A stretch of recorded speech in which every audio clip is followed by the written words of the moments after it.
আসসালামু আলাইকুম এভরিওয়ান, কি অবস্থা? সবাই কেমন আছেন? আজকে আমি আপনাদেরকে খুবই সফট আর খুবই পারফেক্টভাবে কিভাবে অরেঞ্জ কেকের বেস রেডি করেছি দুটি, সেই রেসিপিটি আজকে আপনাদের সাথে শেয়ার করব। আজকের এই অরেঞ্জ কেকটা যারা পারফেক্টভাবে বেক করতে পারে না তাদের জন্য আমার আজকের এই পুরো ভিডিওটি। একটি ছিল 2 পাউন্ড, আরেকটি ছিল 1.5 পাউন্ড ওজনের বেস। পুরো ভিডিওটি আশা করছি আপনাদের ভালো লাগবে। আজকের এই কেকটা রেডি করার জন্য প্রথমে নিয়েছি এখানে রুম টেম্পারেচারে থাকা 7টি ডিম। বড় একটি বাটির মধ্যে 7টি ডিম ভেঙে নিয়েছি, আর কুসুমগুলো ভেঙে গিয়েছে তাই ডিমটা বোঝা যাচ্ছে না। এখন এই ডিমগুলো ভালোভাবে বিট করে নিয়েছি 2 মিনিটের মতো। 2 মিনিট বিট করে নেওয়ার পর যখন এরকম ফেনা হয়ে আসবে তখনই অল্প অল্প করে চিনি দিয়ে দিচ্ছি 1/4 কাপ করে 4 কাপ। 4 বার দিয়েছি, এখানে 1/4 কাপ করে 4 বার দিলে 1 কাপ থেকে 1 টেবিল চামচ পরিমাণ বেশি হয় চিনির পরিমাণটা। এখন চিনিটা বিট করে নিচ্ছি, যতক্ষণ পর্যন্ত চিনিটা ভালোভাবে না গলবে ততক্ষণ পর্যন্ত বিট করে নেব। আর বিট করতে করতে দেখবেন ডিমটা একদম শক্ত এরকম পারফেক্ট হয়ে আসবে, সাদা ক্রিমের মতো হয়ে গেছে। তখনই বিটারটা অফ করে দিয়েছি। এর মধ্যে দিয়ে দিচ্ছি 2 চা চামচ অরেঞ্জ ইমালশনটা দেওয়ার পর আবারও লো স্পিডে বিট করে নিচ্ছি 10 সেকেন্ডের মতো। বিট করে বিটারটা অফ করে খুলে নিচ্ছি। বাটিটা একপাশে রেখে দিয়ে তারপরে শুকনো উপকরণগুলো চেলে নিব।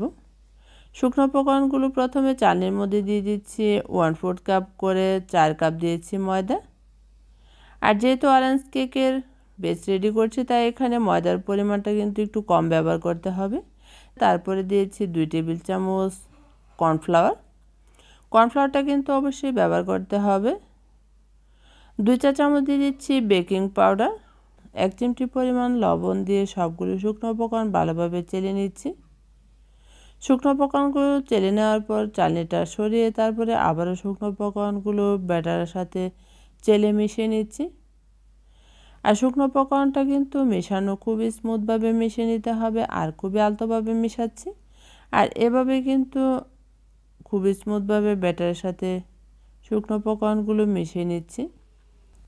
ব্যাটারটা যত স্মুথ হবে আপনাদের কেকটাও কিন্তু ততটাই পারফেক্ট হবে।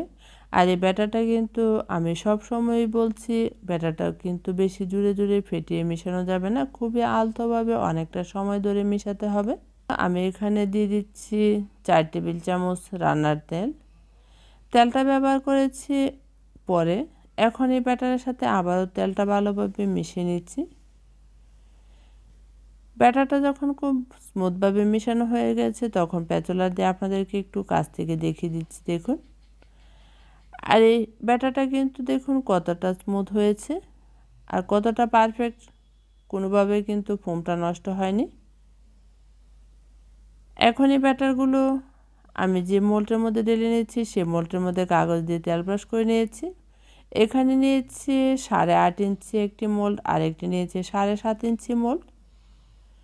আর দুটি কেকের মধ্যে কিন্তু একটি হবে 2 পাউন্ড ওজনের, আরেকটি হবে 1.5 পাউন্ড ওজনের। কাঠি দিয়ে একটু ভিতরে বাতাসটা বের করে চুলায় বেক করব।